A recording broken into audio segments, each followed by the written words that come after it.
বিসমিল্লাহির রহমানির রহিম। মৃত মানুষের জন্য কি বদলি হজ বা দান সদকা করা যায়? তার পক্ষ থেকে কুরবানি বা অন্য কোনো আমল করা যায়? সালামুন আলাইকুম রব্বি আউযু বিকা মিন হামাযাতিশ শায়াতিন ওয়া আউযু বিকা রব্বি আন ইয়াহদুরুন। বিসমিল্লাহির রহমানির রহিম। رب اشرح لي صدري ويسر لي أمري واحلل عقدة من لساني يفقه قولي رب زدني علما। প্রিয় ভাই ও বোনেরা, মৃত মানুষের জন্য কি বদলি হজ বা দান সদকা করা যায়? তার পক্ষ থেকে কুরবানি বা অন্য কোনো আমল কি করা যায়? এই বিষয়ে কোরআন কি বলে? আসলে যে মৃত্যুবরণ করেছে তার আমলের দরজা শেষ। তাকে আল্লাহ রাব্বুল আলামিন যতটুকু হায়াত দিয়েছিলেন তার হায়াত ফুরিয়ে যাওয়ার মাধ্যমে তার সমস্ত আমলের দরজা বন্ধ হয়ে গেছে। তার পক্ষ থেকে কোনো ধরনের আমল করার সুযোগ নেই। আমরা প্রথমে জানব, কোরআনের সাথে কোনো কিতাব যুক্ত করলেই আল্লাহর সাথে শিরিক করা হয়। কোরআনই একমাত্র বিধান, এর সাথে কোনো কিতাব যুক্ত করা যাবে না, যুক্ত করলেই শিরিক হবে। তাই কোরআনের বাহির থেকে কোনো কিতাব থেকে অমুকের নামে বদলি হজ করা, অমুকের জন্য কুরবানি দেওয়া, অমুকের পক্ষ থেকে দান সদকা করা, এগুলি কোরআন বলে না। কোরআনের বাহিরে অন্যান্য কিতাব বলে, যা মানুষ বানিয়ে রেখেছে। আর মানুষের বানানো বিধান মান্য করা কখনো আমাদের উচিত নয়। বিধানের জন্য আল্লাহ রাব্বুল আলামিন একমাত্র কোরআন পাঠিয়েছেন। মৃত মানুষের জন্য কি কি করা যায় আর কি কি করা যায় না, এই বিষয়ে কোরআনের সুস্পষ্ট দিক নির্দেশনা দেওয়া রয়েছে। আমরা 44টি আয়াতের মাধ্যমে এই বিষয়ে আলোচনা করব ইনশাআল্লাহ। কোরআনই হলো একমাত্র পূর্ণাঙ্গ পথ প্রদর্শক বা হেদায়েতের কিতাব। আল্লাহ রাব্বুল আলামিন কোরআন মাজিদের সূরা আনআমের 38 নম্বর আয়াতে বলেন, মা ফাররাতনা ফিল কিতাবি মিন শাই, আমি এই কিতাবে কোনো কিছুই বাদ দেইনি। মানুষের জন্য প্রয়োজনীয় যত তথ্য দরকার, যত বিধান দরকার, আল্লাহ রাব্বুল আলামিন কোরআন মাজিদে সব দিয়েছেন। যেটা দেয় নাই সেইটা আমাদের জন্য প্রয়োজন নয়। বাহিরে যদি এইরকম কোনো বিধান থাকে যা কোরআনে নেই, সেইটা আল্লাহ দিতে পারতেন, দিলেন না কেন? আমাদের প্রয়োজন নেই, এই জন্য দেন নাই। কোরআন মৃতদের জন্য নয়, বরং এটি জীবন্ত মানুষের জন্য একটি জীবন্ত বিধান। সূরা ইয়াসিনে আল্লাহ রাব্বুল আলামিন তা সুস্পষ্ট করেছেন। সূরা ইয়াসিনের 70 নম্বর আয়াতে পাবেন, লিউনযিরা মান কানা হাইয়া, যাতে কোরআন সতর্ক করে তাকে যে জীবিত। তাহলে যে মৃত ব্যক্তি, তার পাশে কোরআন বসে পড়ার জন্য আল্লাহ রাব্বুল আলামিন কোরআন পাঠাননি। কোরআনের যত আদেশ নিষেধ রয়েছে সেটা জীবন্ত মানুষের জন্য। মৃত মানুষের পাশে যদি কোরআন তেলাওয়াত করা হয়, কোরআনের আদেশ নিষেধ কি সে শুনতে পারবে, সে বুঝবে? তার কি আমলের কোনো সুযোগ আছে? নাই। তাহলে মৃত মানুষের পক্ষ থেকে যে খতম করা হয়, হুজুরদেরকে দাওয়াত দিয়ে, সম্পূর্ণ কোরআন বিরোধী কাজ। মূলত এটা ব্যবসার জন্য তারা ভুল বুঝিয়ে রেখেছে। কোরআনের মধ্যে রয়েছে বাপ মায়ের সাথে সুন্দর আচরণ করবে, মিথ্যা বলবে না, সত্য বলবে, ঘুষ খাবে না, আরও কত আদেশ নিষেধ রয়েছে। এই সমস্ত আয়াত কি মৃত ব্যক্তির জন্য?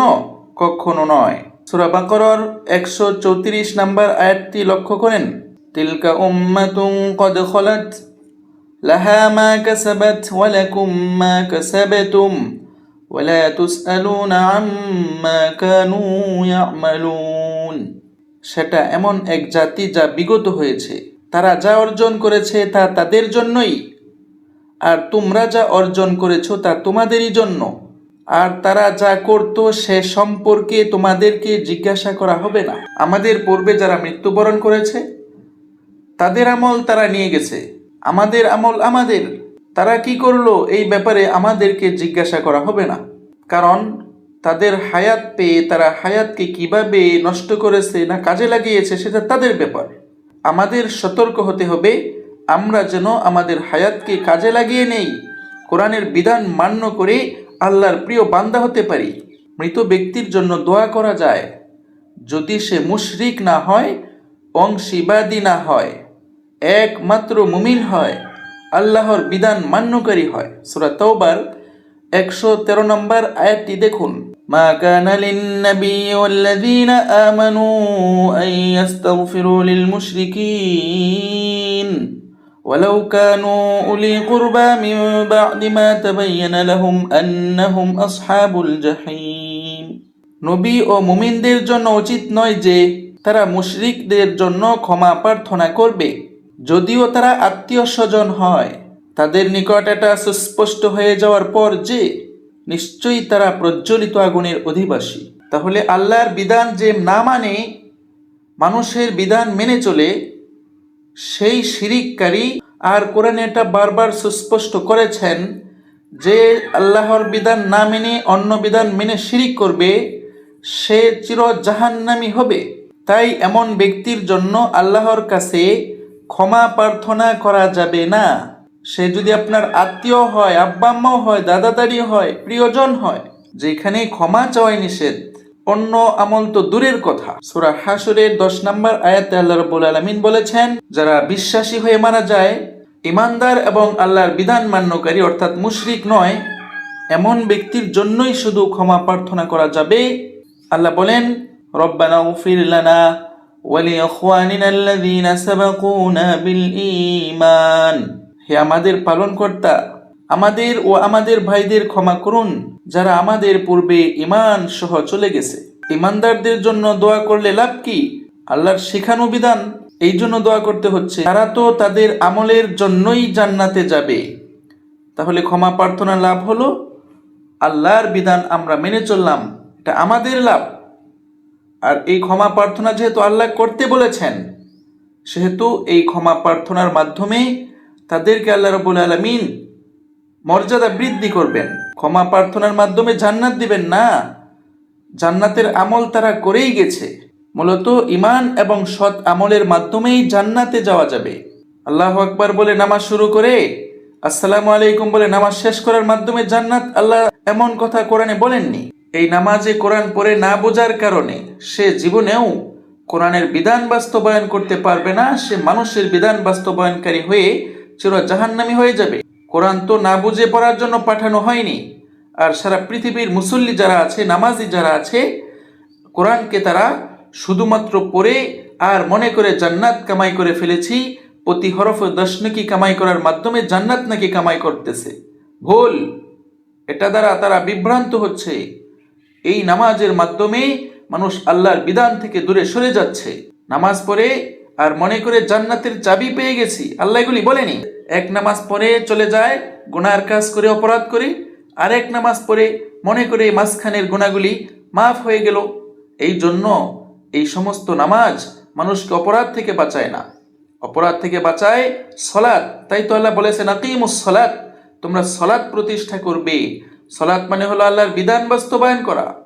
আল্লাহর বিধান বাস্তবায়ন করতে হলে কোন কিতাব পড়তে হবে? আল্লাহর কোরআন পড়তে হবে, বুঝে বুঝে, চিন্তা ফিকির করে করে।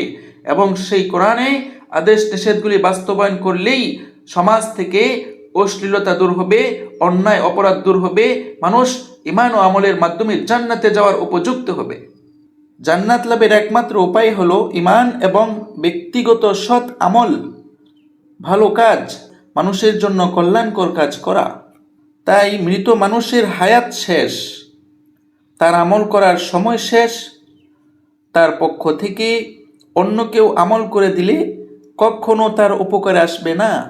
তাই তো সূরা নিসার 18 নম্বর আয়াতে আল্লাহ বলেন, ওয়ালাইসাতিত তাওবাতু লিল্লাযীনা ইয়ামালুনাস সাইয়্যাত হাত্তা ইযা হাদারা আহাদাহুমুল মাউত ক্বালা ইন্নী তুবতুল আন ওয়ালাল্লাযীনা ইয়ামুতুনা ওয়া হুম কুফফার উলাইকা আ'তাদনা লাহুম আযাবান আলীমা। আর তাওবা নাই তাদের গুনাহ মাফের কোনো ব্যবস্থা নেই যারা অন্যায় কাজ করে, সব সময় করে, এই অন্যায় কাজ থেকে সে বিরত হয় না, অবশেষে যখন তাদের মৃত্যু এসে যায়, এই গুনার কাজ করতে করতে সে মৃত্যুর ধার প্রান্তে এসে পৌঁছে যায়, তখন বলে, আমি এখন তওবা করলাম, আমি এখন ক্ষমা চাই। তওবা তাদের জন্য নয় যারা অবাধ্য অবস্থায় মারা যায়। আমি এদের জন্য তৈরি করেছি যন্ত্রণাদায়ক আযাব। এই আয়াত থেকে আমরা বুঝতে পারলাম, যাদের জন্য আযাব নির্দিষ্ট, যারা চির জাহান্নামী হবে, তাদের পক্ষ থেকে ক্ষমা প্রার্থনা করা নিষেধ। যারা অপরাধ করতেই থাকে মৃত্যু পর্যন্ত, এমন অপরাধী মৃত্যুর সময় তওবা করে আল্লাহর কাছে ক্ষমা চায়, আল্লাহ তাকে ক্ষমা করেন না। সে যদি আমার আত্মীয় হয়, আমার ভাই বেরাদার হয়, আর গুনার কাজ করতে থাকে, তাকে আল্লাহ মৃত্যুর সময় তওবা করলেও ক্ষমা করবেন না, আর আমরা তো তাদের জন্য ক্ষমা প্রার্থনা করতেই পারবো না, অন্য আমল তো দূরের কথা। সূরা ইউনূসের 90 নম্বর আয়াতে দেখেন, আল্লাহ রাব্বুল আলামিন ফেরাউনের কাহিনী বর্ণনা করতেছেন, ওয়াজাওয়াজনা বিবানি ইসরাঈল আল বাহর ফাআতবাহুম ফিরআউন ওয়াজুনুদুহু বাগিয়ান ওয়া আদওয়া হাত্তা ইযা আদরাকাহুল গরক قال آمنت أنه لا إله إلا الذي آمنت به بنو إسرائيل وأنا من المسلمين। আর আমি বনি ইসরায়েলকে সমুদ্র পার করিয়ে দিলাম, আর ফিরাউন ও তার সৈন্যবাহিনী উদ্যত্ত প্রকাশ করে এবং সীমালঙ্ঘনকারী হয়ে তাদের পিছু নিল। অবশেষে যখন সে ডুবে যেতে লাগলো, তখন বলল, আমি ঈমান এনেছি। লক্ষ্য করেন, ফেরাউন ডুবে যায়, মৃত্যু বরণের আগে আগে সে ঈমান এনেছে, কালেমা তয়্যিবা পড়েছে। অনেক মানুষ বলে, তখন নাকি জিব্রাইল ফেরেশতা তার মুখে মাটি এঁটে দিয়েছিলেন যাতে সে ঈমান আনতে না পারে। কথাটি সম্পূর্ণ কোরআন বিরোধী। আল্লাহ বলতেছেন, তখন বলল, আমি ঈমান এনেছি যে সে সত্তা ছাড়া কোনো ইলাহ বা বিধানদাতা নেই, যার প্রতি বনি ইসরাইল ঈমান এনেছে, আর আমি মুসলিমদের অন্তর্ভুক্ত। অনেকে বলে, মৃত্যুর সময় যদি কেউ কালেমা তয়্যিবা পড়ে, সে নাকি জান্নাতে যাবে, এটা নাকি জান্নাতে যাওয়ার আলামত। সম্পূর্ণ মিথ্যা, বানোয়াট কথা। কারণ হলো, ফেরাউনের এই দৃষ্টান্ত কোরআনে উল্লেখ করে আল্লাহ বোঝাচ্ছেন, মৃত্যুর সময় তওবা পড়লে কোনো লাভ নেই, মৃত্যুর সময় কালেমা পড়লেও কোনো লাভ নেই। আগের থেকে যার আমল ভালো ছিল না, মৃত্যুর সময় কালেমার মাধ্যমে কোনো ধরনের উপকার সে পাবে না। তাহলে আমরা আরেকটি সংশোধনী তথ্য পেলাম, সেটা হলো, মৃত্যুর সময় ফেরাউন কালেমা তয়্যিবা পড়েছে এবং নিজেকে মুসলিম বলে ঘোষণা করেছে, এতে কোনো কাজ হয়নি। পরের আয়াতটি দেখুন, সূরা ইউনূসের 91 নম্বর আয়াত, আল-আনা ওয়া ক্বাদ আসাইতা ক্বাবলু ওয়া কুনতা মিনাল মুফসিদিন। এখন, অথচ ইতিপূর্বে তুমি নাফরমানি করেছ, আর তুমি ছিলে অশান্তি সৃষ্টিকারীদের অন্তর্ভুক্ত। লক্ষ্য করেন, যে ব্যক্তি মৃত্যুর সময় তওবা পড়ে ঈমান আনে, নিজেকে মুসলিম দাবি করে, আল্লাহ তার এই তওবা কবুল করবেন না, এই কালেমা তয়্যিবা পাঠ গ্রহণযোগ্য হবে না। কেন? যেহেতু সে আগে নাফরমানি করত, গুনাহের কাজ করত, অন্যায় করত, জমিনে ফাসাদ করত, মানুষকে কষ্ট দিত।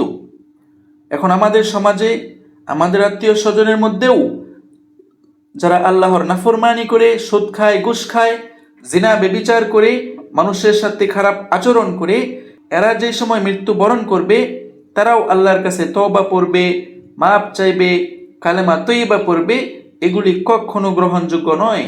আমাদের উচিত এই মুহূর্তে সকল অপরাধ ছেড়ে দিয়ে নিজেকে আল্লাহর বিধানের কাছে আত্মসমর্পণ করা। সূরা ইউনূসের 92 নম্বর আয়াতটি দেখুন, ফাল-ইয়াওমা নুনাজ্জিকা বিবাদানিকা লিতাকুনা লিমান খালফাকা আয়াহ ওয়া ইন্না কাসীরাম মিনান নাসি আন আয়াতিনা লাগাফিলুন। সুতরাং আজ আমি তোমার দেহটি রক্ষা করব। কেন? যাতে তুমি পরবর্তীদের জন্য নিদর্শন হয়ে থাকো, শিক্ষণীয় বিষয় হয়ে থাকো। আর নিশ্চয়ই অনেক মানুষ আমার নিদর্শন সমূহের ব্যাপারে গাফিল।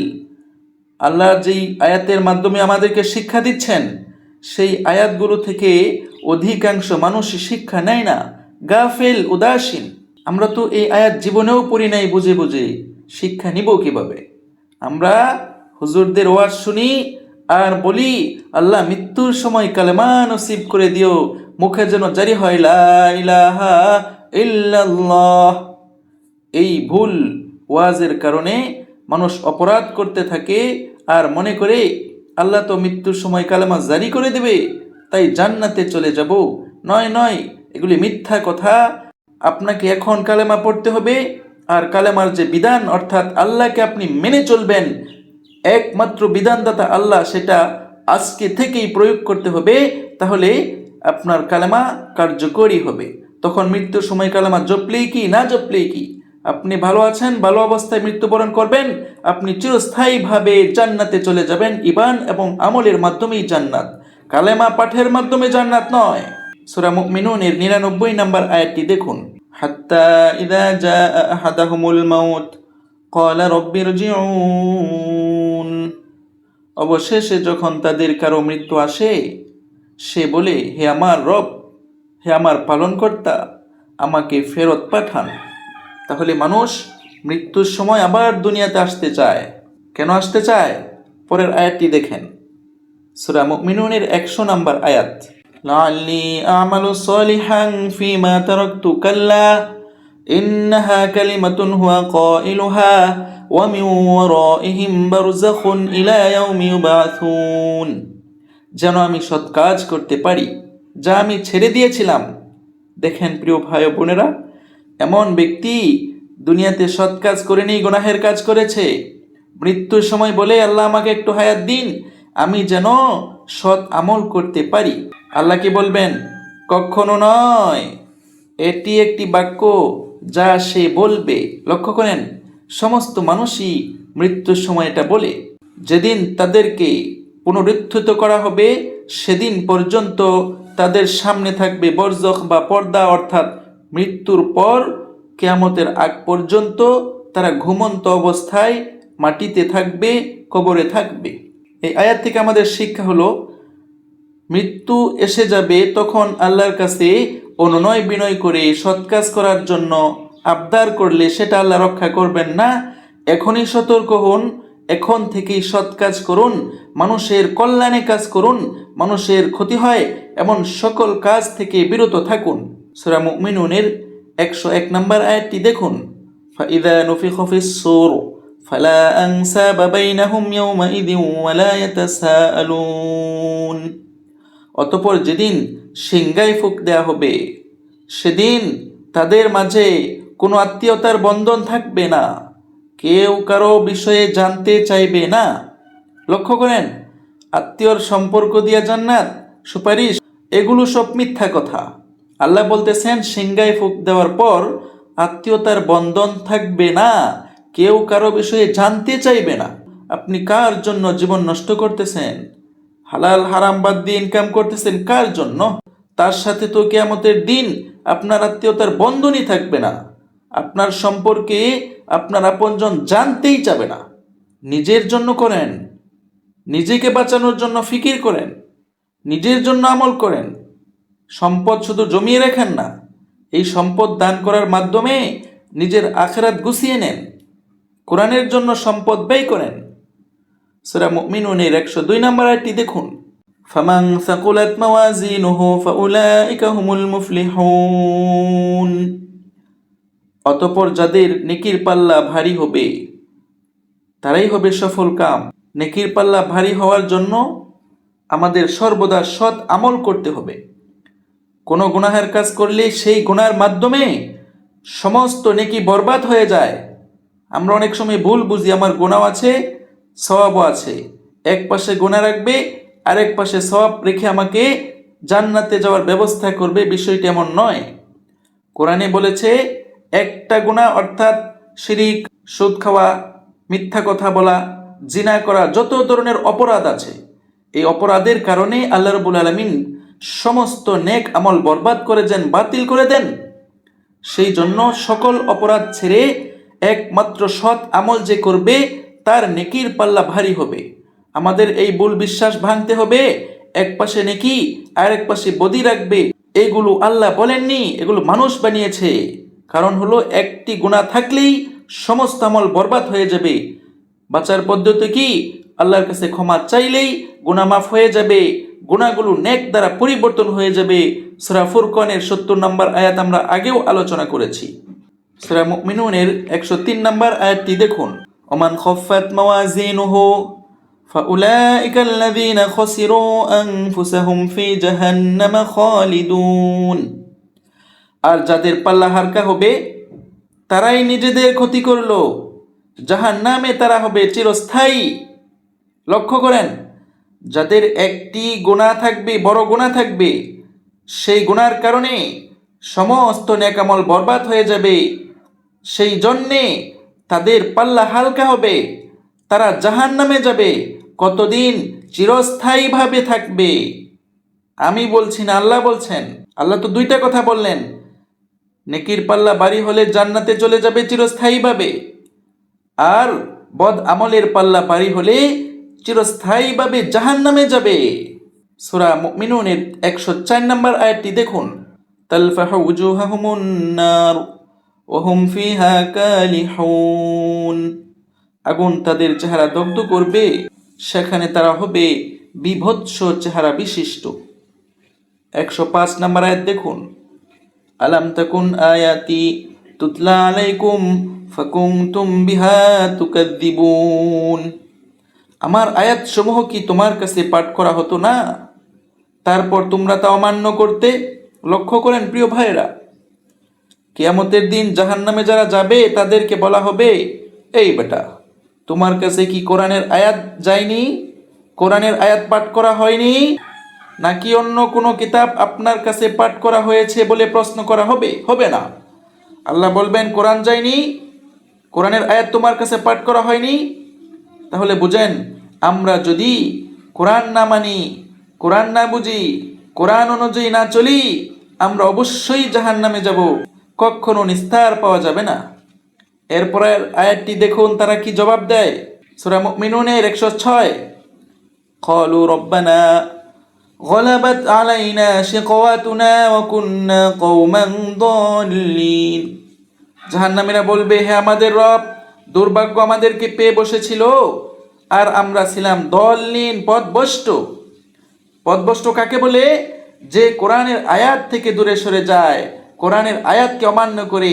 কারণ আল্লাহ আগের আয়াতে বললেন, তোমার কাছে কি আয়াত যায়নি, আয়াত মাননি কেন? সে বলবে, আমরা পথভ্রষ্ট ছিলাম। আমরা সূরা ফাতিহার শেষ আয়াতে বলি, গায়রিল মাগদুবি আলাইহিম ওয়ালাদ-দাল্লিন। হে আল্লাহ, আমাদেরকে দল্লিন করবেন না। দল্লিন মানে হলো যে আল্লাহর আয়াত ছেড়ে মানুষের বিধান মেনে চলে, তাকে বলা হয় দল্লিন, পথভ্রষ্ট, ভুল পথের পথিক। তাই একমাত্র সঠিক পথের পথিক হলো যে কোরআনের আয়াত মেনে চলে। সূরা মুমিনুনের ১০৭ নম্বর আয়াতটি দেখুন, রব্বানা আখরিজনা মিনহা ফাইন উদনা ফাইন্না যালিমুন। হে আমাদের রব, এ থেকে আমাদেরকে বের করে দিন। লক্ষ্য করেন, এই জাহান্নামী ব্যক্তি যার বদ আমলের পাল্লা ভারী হয়েছিল, তার নেক আমল নেই, ইমান থাক না থাক সেটা কোনো প্রশ্নই আসে না। কারণ ইমানের মাধ্যমে জান্নাতও নাই, জাহান্নামও নাই। জান্নাতে যেতে হলে ইমান এবং আমল, আর জাহান্নামে যেতে হলে বদ আমল। তার ইমানের কোনো কাজ নেই, কারণ হলো শয়তানের ইমান ছিল, সে আল্লাহর কাছে দোয়া করেছিল কিয়ামত পর্যন্ত হায়াত পাওয়ার জন্য। আল্লাহ তাকে হায়াত দিয়েছেন, আল্লাহর বিধান লঙ্ঘন করার কারণে সে চির জাহান্নামী হয়েছে। বর্তমান জমানায় যাদের ইমান আছে, বিশ্বাস আছে, কিন্তু আমল নেই, সৎ আমল নেই, তারা চিরস্থায়ীভাবে জাহান্নামী হবে। তাই তো এই আয়াত প্রমাণ করে তারা আল্লাহর কাছে দোয়া করবে, হে আমাদের রব, আমাদেরকে জাহান্নাম থেকে বের করেন। এরপর যদি আবার এই সমস্ত গুনাহের কাজ করি, তবে অবশ্যই আমরা জালিম হব, অপরাধী হব, জাহান্নামের উপযুক্ত হব।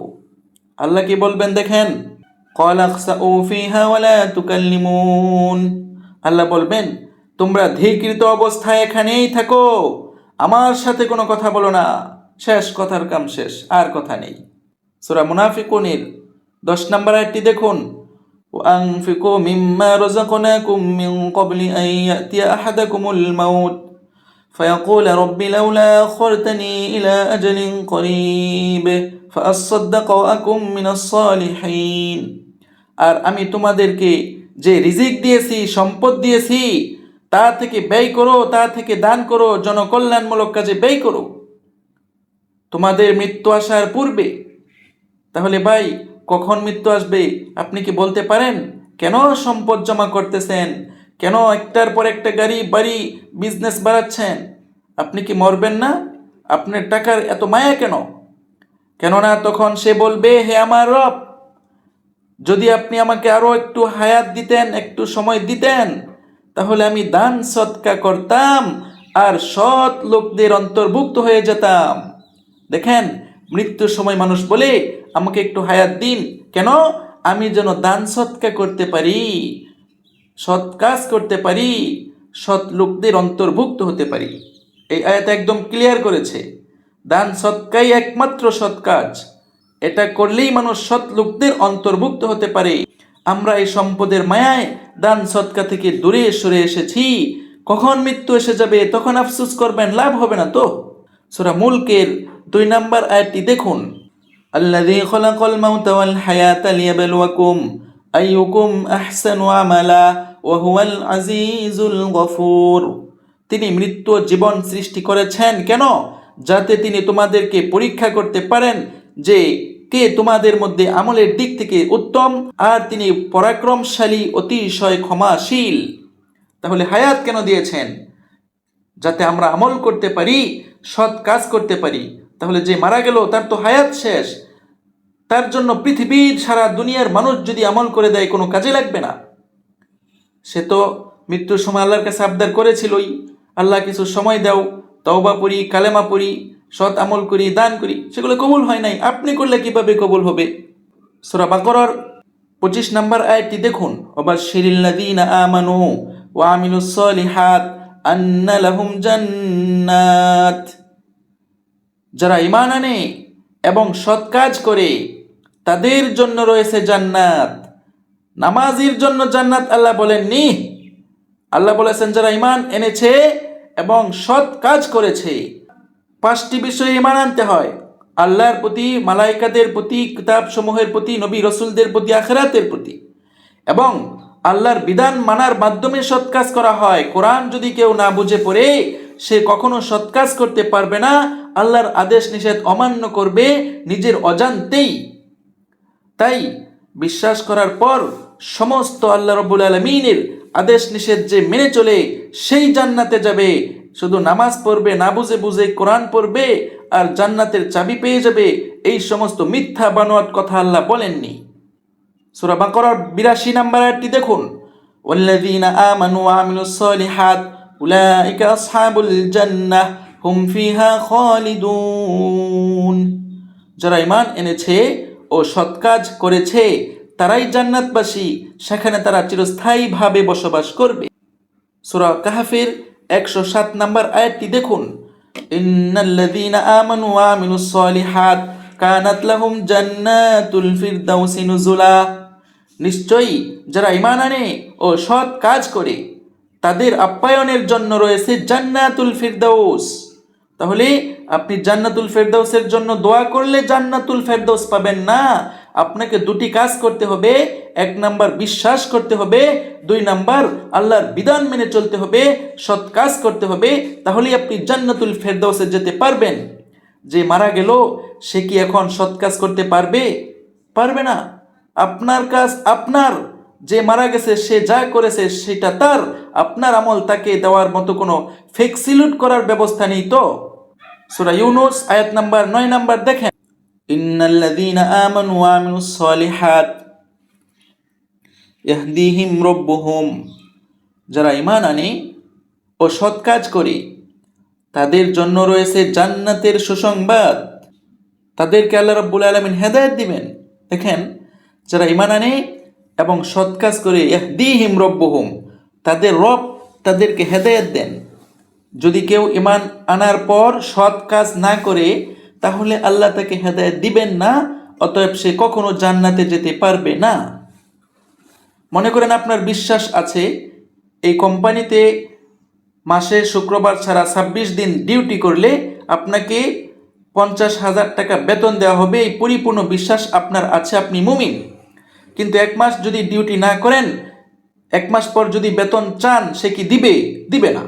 ঠিক আল্লাহ রাব্বুল আলামিনের কোরআনের প্রতি বিশ্বাস করলেন, এটি আল্লাহর পক্ষ থেকে নাজিল হয়েছে, এটি শেষ কিতাব, কিন্তু কোরআনের মধ্যে যা আছে, কোরআনে যে ডিউটি আপনাকে করতে বলেছে সেটা আপনি পালন করলেন না, এই বিশ্বাসের মাধ্যমে আল্লাহ রাব্বুল আলামিন কখনো জান্নাত দিবেন না। তাই হুজুরদের ওয়াজ, আপনার ভিতরে যার্রা পরিমাণ ঈমান থাকলে আপনি জান্নাতে যাবেন। মিথ্যা কথা, বানোয়াট কথা এগুলো ছেড়ে একটু চোখ দিয়ে কোরআনের আয়াত দেখুন, একটু যাচাই করুন। মাছ কিনতে গেলেও তো যাচাই করেন ভাই, তরকারি কিনতে গেলেও তো যাচাই করেন। আল্লাহ কোরআনকে বানিয়েছেন যাচাই বাছাই করার জন্য। কোরআনের নাম ফুরকান। কেন আপনারা যাচাই ছাড়া অন্ধভক্ত হচ্ছেন, অন্ধবিশ্বাসী হচ্ছেন, অন্ধভাবে কেন অনুসরণ করতেছেন? সূরা মারইয়ামের 60 নম্বর আয়াতটি দেখুন, ইল্লা মান তাবা ওয়া আমানা ওয়া আমিলা সলিহা ফাউলাইকা ইয়াদখুলুনাল জান্নাহ। যারা ঈমান আনে ও সৎ কাজ করে তাদের জন্য রয়েছে চিরস্থায়ী জান্নাত। এখানেও মৃত ব্যক্তির জন্য কোনো আমলের ব্যবস্থা নেই। যে আমল করবে, যে বিশ্বাস করবে, তাকেই আল্লাহ রাব্বুল আলামিন জান্নাত দান করবেন। সূরা ফাতিরের 18 নম্বর আয়াতটি দেখুন, ওয়ালা তাজিরু ওয়াজিরাতুন উযরা উখরা। কোনো বহনকারী অন্য কারো বোঝা বহন করবে না। আপনার বোঝা আপনাকেই বহন করতে হবে। আপনার নেকের বোঝাও আপনি বহন করবেন, আপনার বদ আমলের বোঝাও আপনাকে বহন করতে হবে। অতএব যারা মারা গেছে তাদের বোঝা তারা বহন করবে। সূরা নাজম আয়াত নাম্বার 39 আল্লাহ বলেন, ওয়া আল্লাইসা লিল ইনসানি ইল্লা মা সাআ। মানুষ তাই পায় যা সে নিজে করে। আপনি নিজে যা করবেন সেটাই আপনি পাবেন। আপনি নিজে না করে মারা যাবেন, আপনার সন্তান আপনার জন্য করবে। মিথ্যা কথা, তাদের কাজ তারা পাবে, আপনার কাজ আপনি পাবেন। আপনার জন্য বদলি হজের ব্যবস্থা নেই, আপনার জন্য দান সদকা আপনার সন্তান করে দিবে। বিষয়টা এরকম নয়। আপনি মারা গেলেন, আপনার সম্পদের মালিকানা শেষ, সন্তান সম্পদের মালিক হয়ে যা করবে সেটা তার জন্য। সূরা মুদ্দাসসিরের 38 নম্বর আয়াতটি দেখুন, কুল্লু নাফসিম বিমা কাসাবাত রহিনাহ। প্রত্যেক ব্যক্তি তার কৃতকর্মের জন্য দায়বদ্ধ। তাহলে আমার আব্বা আম্মা কি করেছে সেটার দায় তার, আমি কি করতেছি এটা আমার দায়। আমার জন্য আমার আব্বা আম্মা জান্নাতে বা জাহান্নামে যাবে না, আর আমার আব্বা আম্মার জন্য আমি কখনো জান্নাতে বা জাহান্নামে যাব না। সূরা বাকারার 286 নম্বর আয়াতটি দেখুন, লাহা মা কাসাবাত ওয়া আলাইহা মাকতাসাবাত। তুমি যা অর্জন করবে তা তোমার জন্যই। ক্লিয়ার কথা, আমি যে আমল করব সেটা আমার জন্যই, এটা কাউকে দেওয়া হবে না। সূরা ফুসসিলাতের 46 নম্বর আয়াতটি দেখুন, মান আমিলা সলিহান ফালিনাফসিহি। যে সৎ কাজ করে সে নিজের উপকারের জন্যই তা করে। তাহলে আপনি যত সৎ কাজ করবেন এটা কি আপনার আব্বা আম্মার উপকারের জন্য না নিজের জন্য? নিজের জন্য। ওয়া তুওয়াফা কুল্লু নাফসিম মা কাসাবাত। তাদের কর্মফল তাদের কাছেই থাকবে। অর্থাৎ যে যেই কাজ করবে সেটার ফলাফল সে নিজেই ভোগ করবে, পৃথিবীর অন্য কাউকে সে দিতে পারবে না। একজন নাকি একটি নেকির জন্য আটকে যাবে, সে জাহান্নামের দিকে দৌড়তে থাকবে। আরেক লোকের নাকি একটি মাত্র নেকি, সে বলবে এক নেকি দিয়ে তো জান্নাতে যাওয়া যাবে না, তাকে দিয়ে দেই, আর সে নেকি পেয়ে নাকি জান্নাতে চলে যাবে। তখন নাকি আল্লাহ বলবেন, আরে আমার একটি বান্দার একটি নেকি নিয়ে তুই জান্নাতে চলে যাচ্ছে, এর দিকে দেখবি না? তখন নাকি সেও জান্নাতে চলে যাবে। মিথ্যা কথা, বানোয়াট কথা। কেউ কাউকে কোনো নেকি দিয়ে পার করাতে পারবে না। নিজের আমল নিজের জন্য। সূরা বাকারার 123 নম্বর আয়াতে আল্লাহ বলেন, লা তাজজি নাফসুন আন নাফসিন শাইআ। সেদিন কেউ কারো কোনো কাজে আসবে না। ক্লিয়ার কথা, আপনার জন্য পৃথিবীর কোনো মানুষ কাজে আসবে না। আপনাকে দুটি জিনিস নিয়ে যেতে হবে, 1 নম্বর ঈমান, 2 নম্বর আমল। সূরা ইমরানের 25 নম্বর আয়াতটি দেখুন, ওয়া তুওয়াফা কুল্লু নাফসিম মা কাসাবাত তাদের কর্মফল তাদের কাছেই থাকবে, অন্য কেউ নিতে পারবে না। সূরা আনআমের 164 নম্বর আয়াত দেখেন, ওয়ালা তাজিরু ওয়াজিরাতুন উযরা উখরা, কেউ কারো বোঝা বহন করবে না, গুনার বোঝাও না, নেকির বোঝাও না। নিজের আমল নিজের কাছে, নিজের বোঝা নিজের বহন করতে হবে। সূরা নিসার 123 নম্বর আয়াতটি দেখুন, ওমান ইয়ামাল সুআন ইউজজা বিহ, যে মন্দ কাজ করে সে নিজের ক্ষতিই করে। তাহলে ভালো কাজ করলে নিজের লাভ, খারাপ কাজ করলে নিজের ক্ষতি, আপনার ক্ষতি অন্য কেউ বহন করবে না।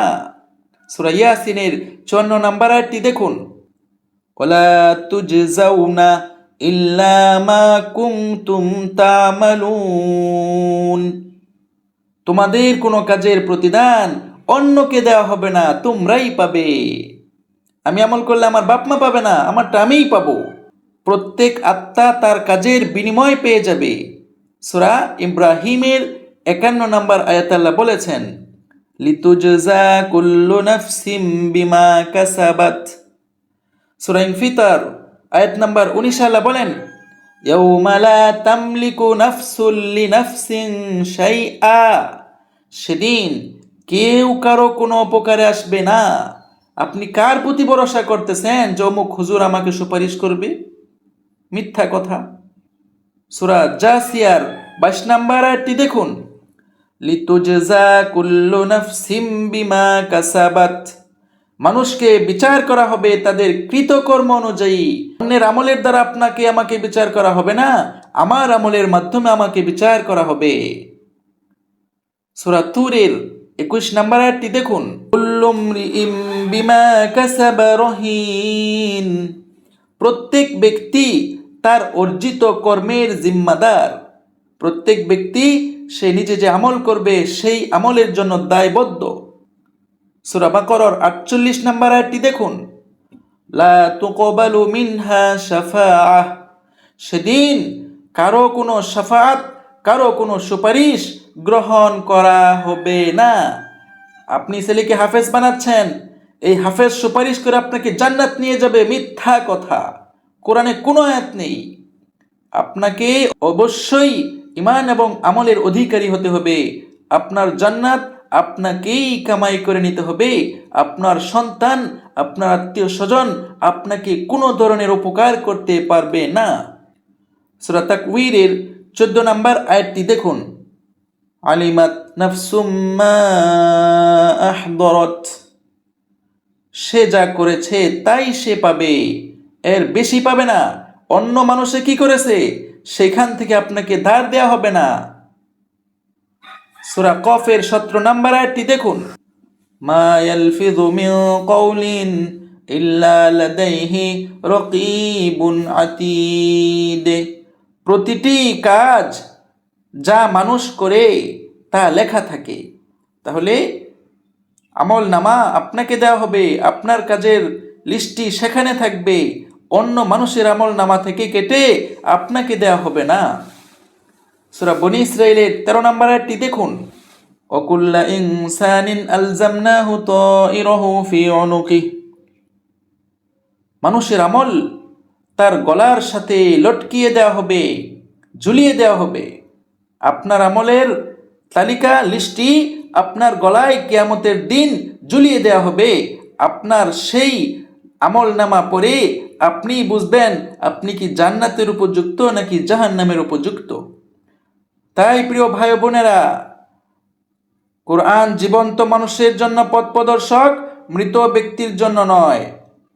মুমিন মৃত মানুষের জন্য দোয়া করা ছাড়া অন্য কোনো আমলের কথা কোরআন বলেনি। মৃত মুশরিকদের জন্য দোয়া করা নিষেধ, যদিও তিনি আপনার আপনজন হয়। প্রতিটি মানুষ তার নিজের কৃত কর্মের জন্য হিসাব দিবে, অন্য কারো জন্য নয়। ঈমান এবং সৎ আমলই জান্নাতের একমাত্র চাবিকাঠি। তাই মৃত্যুর আগে টাকা পয়সা সঠিক অ্যাকাউন্টে জমা করুন। সম্পদ কোরআনের কাজে লাগাতে হবে। জান ও মাল দিয়ে আল্লাহর পথে সর্বোচ্চ চেষ্টা করে জান্নাত কামাই করতে হবে। আর আল্লাহর পথ বলতে একটি পথ, সেটি হলো কোরআনের পথ। যারা কোরআনের কাজ করে এই কোরআনের পথে হিজরত করে চলে আসে, বাড়িঘর ছেড়ে কোরআন শিক্ষা করতে চায়, এদেরকে থাকা খাওয়ার ব্যবস্থা করতে হবে। যেখানে কোরআন বাদ দিয়ে মানুষের লিখিত কিতাব পড়ানো হয়, ওই সমস্ত মাদ্রাসায় দিলে আল্লাহর পথে দেওয়া হবে না, মানুষের বিধান মানার মাধ্যমে শিরিক করা হয়, শিরিকের কারখানায় দেওয়া হবে। আল্লাহ রাব্বুল আলামিন আমাদের সবাইকে কোরআন অনুযায়ী চলার তৌফিক দান করুন। রব্বানা ওয়া তাকাব্বাল দুআ, সামি'না ওয়া আতা'না, গুফরানাকা রব্বানা ওয়া ইলাইকাল মাসির। ربنا لا تؤاخذنا إن نسينا أو أخطأنا. صدق الله ورسوله. سبحان ربك رب العزة عما يصفون وسلام على المرسلين والحمد لله رب العالمين.